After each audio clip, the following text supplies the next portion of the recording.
notre arrivée, nous nous sommes attelés d'abord à faire le diagnostic de la situation, de l'enseignement technique et de la formation professionnelle. Nous nous sommes donc très vite attelés à d'abord écrire une stratégie nationale de l'enseignement technique et de la formation professionnelle que nous avons fait adopter et valider ensuite.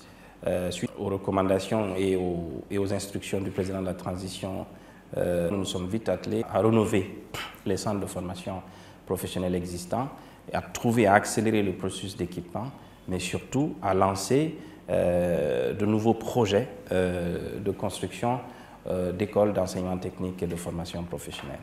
Parallèlement à cela, nous avons lancé un chantier de digitalisation pour nous permettre à la fois de nous faciliter à nous-mêmes la gestion de l'enseignement technique, tout en maîtrisant les effectifs, mais aussi en interagissant avec toutes les parties prenantes du secteur. Parallèlement, en faisant cela, ce processus de digitalisation, nous avons également amorcé le chantier de la formation des formateurs, du renforcement de capacités des enseignants, mais aussi des administrateurs de l'enseignement technique et de la formation professionnelle.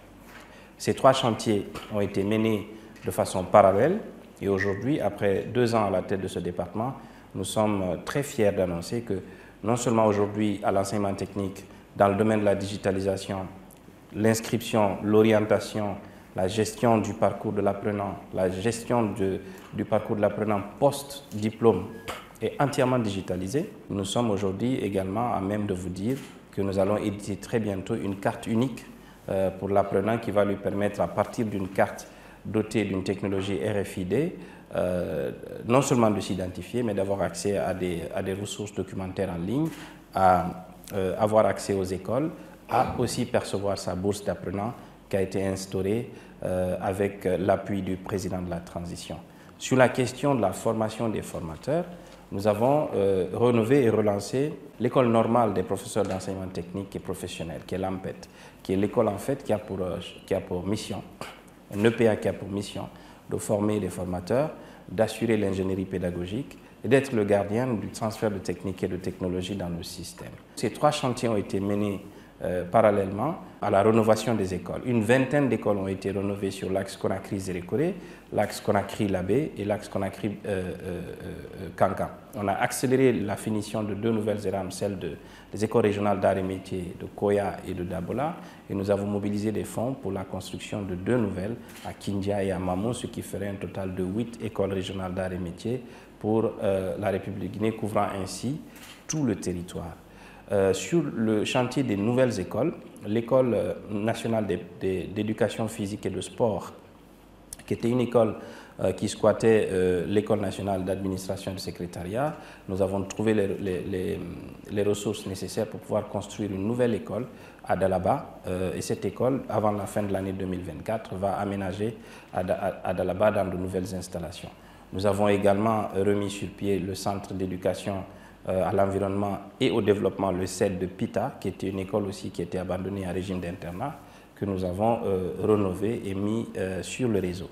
Dans le même registre des rénovations, le président de la transition a décidé, dès le début de la transition, de mettre en vente les grosses cylindrées qui étaient au niveau de la présidence de la République. Une partie des fonds issus de cette vente ont été entièrement injectés dans la rénovation, dans le financement d'un projet spécial au ministère de l'enseignement technique qu'on appelle le projet chantier école de Donka, qui consiste pour un départ à mobiliser les apprenants de la même école pour rénover leur propre école. Cette méthodologie de travail nous a permis d'utiliser le minimum possible des fonds mis à disposition pour avoir un maximum possible de surfaces réhabilitées, équipées et à même aujourd'hui de servir de réceptacle digne de ce nom pour nos apprenants. Cette école a été baptisée la semaine dernière en compagnie du Premier ministre du nom de notre illustre écrivain Kamara Lai, et on a constaté sur place que les apprenants ont effectivement fait un travail remarquable.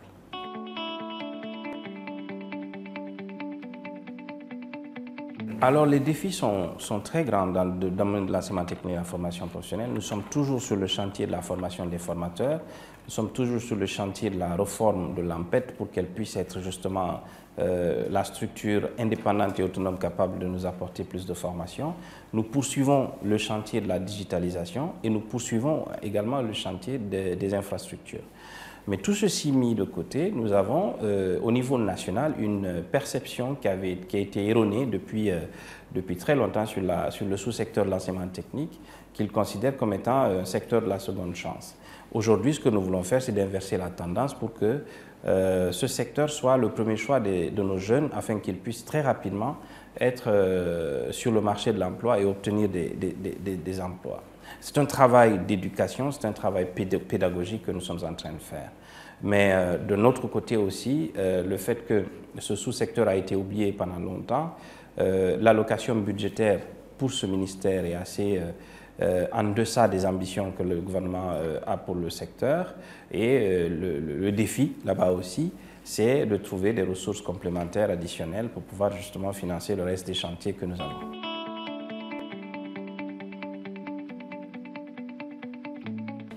Alors, on va d'abord parler du village numérique qui est pour nous un projet qui ne concerne pas seulement le ministère de l'enseignement technique, mais qui regroupe tout le secteur de l'éducation, mais aussi étendu au secteur de l'industrie, du commerce, de l'artisanat, mais aussi dans le domaine de l'innovation, donc le ministère des Postes et Télécommunications. C'est une institution qui va servir à la fois de formation, d'apprentissage, mais aussi qui va permettre aux jeunes Guinéens de se familiariser avec la technologie, et un endroit également où nous allons aménager des espaces de laboratoire de fabrication qu'on appelle communément des Fab Labs pour les innovateurs guinéens. Ce sera notre Silicon Valley, si vous voulez.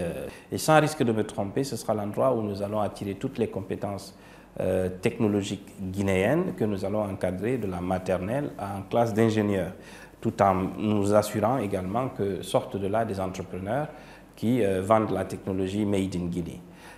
Ce village numérique a été aussi entièrement financé sur des fonds propres guinéens à travers une collaboration avec l'ANSUTEN et la RPT et avec la Kevrin. C'est un projet présidentiel qui a été mis en place et encouragé par le président de la transition. Sur la question des ERAM, pendant longtemps les ERAM ont été construites mais n'avaient pas été mises en service pour la simple et unique raison qu'il n'y avait pas d'énergie dans des écoles de ce type-là. Ce sont des écoles de type nouveau avec des équipements de pointe qui sont fortement dépendants de l'énergie. La dotation budgétaire de ces écoles ne leur permettait pas d'être autonomes en termes de groupes électrogènes et de carburant à y mettre. Nous avons donc travaillé avec Électricité de Guinée et le ministère de l'Énergie pour doter l'ensemble des 4 premières ERAM d'énergie et redéployer le personnel enseignant et le personnel encadrant, renouer avec le secteur privé local autour de ces ERAM pour que les écoles puissent fonctionner à plein régime. Faire une campagne de communication pour pouvoir attirer des jeunes dans ces ERAM. Et aujourd'hui, je suis très heureux de vous dire que les 4 premières ERAM sont pleines, elles refoulent du monde, elles sont complètement opérationnelles, raccordées à l'énergie. Tous les équipements sont mis en réseau et mis sous tension et avec des apprenants et des formateurs qui sont déployés dans ces écoles. Les 2 dernières ERAM que nous avons inaugurées la semaine dernière sont aussi complètement opérationnelles. L'objectif pour nous avant la fin de cette année, c'est de raccorder ces ERAM au secteur privé local, de développer un partenariat public-privé afin que là aussi nous puissions sentir un certain dynamisme à l'intérieur. Nous avons lancé depuis 2 ans, nous faisons de la communication sur les métiers techniques et professionnels, sur l'opportunité pour les jeunes de s'inscrire dans ces écoles, mais nous avons aussi facilité l'accès. C'est pour ça que nous avons digitalisé l'ensemble du processus d'orientation, d'inscription et de suivi dans ces écoles. Donc quelqu'un qui a Panziazou, quelqu'un qui a Lola, quelqu'un qui a à Yukunkun, de son téléphone peut s'inscrire dans l'école qui est la plus proche. Il a l'information déjà, ensuite il est complètement autonome en tant qu'individu pour suivre le processus de choix, d'inscription dans l'école de son choix et dans le métier de son choix.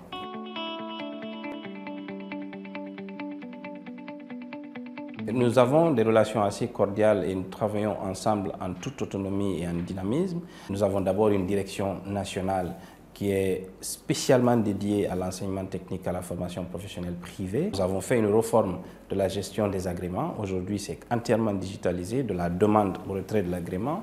Nous avons une instance de dialogue tripartite, donc secteur privé, nous et ces écoles-là. et nous les faisons participer de plus en plus à tous nos projets de formation de formateurs, de renforcement de capacités. Bientôt, nous allons mettre en place au niveau de l'AMPET le diplôme de professeur d'école technique qui va permettre justement à ces écoles-là aussi de qualifier leurs apprenants à travers cette école-là.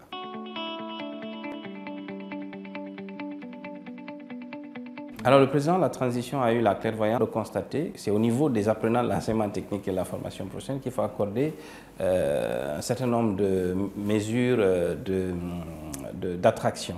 Et il a accordé des bourses d'entretien à ces apprenants, mais aussi des bourses d'études. Les bourses d'entretien concernent l'ensemble des apprenants du système, tous.